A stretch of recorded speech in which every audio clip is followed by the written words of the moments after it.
Hi, I'm her campus ambassador, Jamie Ballard, here today making a cookie pizza.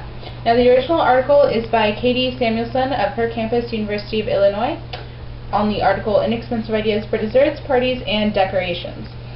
Now, a cookie pizza is a very, very indulgent dessert. I'll be honest, this isn't really a low-calorie or a healthy one, but everything's okay in moderation, right?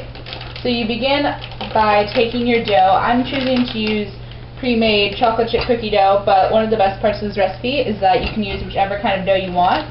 Peanut butter cookie dough, sugar cookie dough, homemade, pre-made. It's really up to you. So you begin by pressing it into the bottom of your 12-inch pan.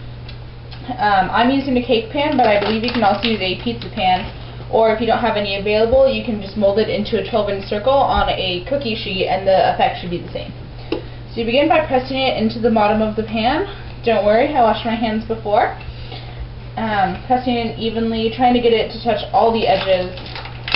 It should be pretty thin at the beginning, because you're trying to make it as big as possible. This is a dessert to share with friends or family. And I'm making it as a holiday dessert, but of course you can also use it for sleepovers or just a special treat, whenever you want.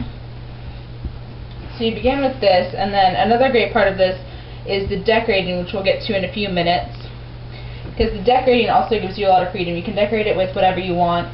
You can even make it a little bit healthier if you choose, but I don't think that's what we're doing today. And okay. So once it's pressed firmly into your pan, you put it into the oven, which should be heated to 350 degrees for, you bake it for 12 to 15 minutes.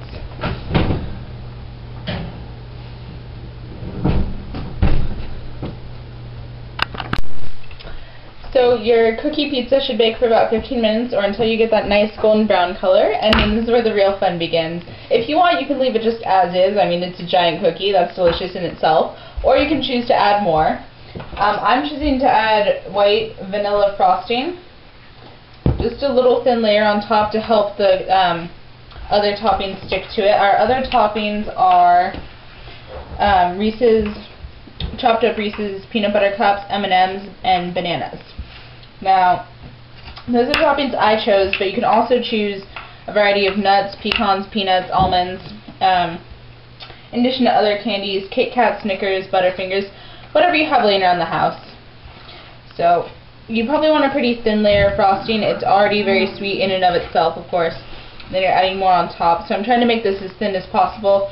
I'm not the most experienced baker, so it's a little bit messy, but it's working out.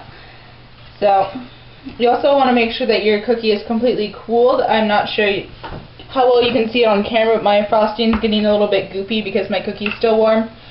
So, try to avoid that if you decide to duplicate this recipe. And, okay. So once you have the frosting, you can add whatever toppings you like. Once again, I'm using bananas,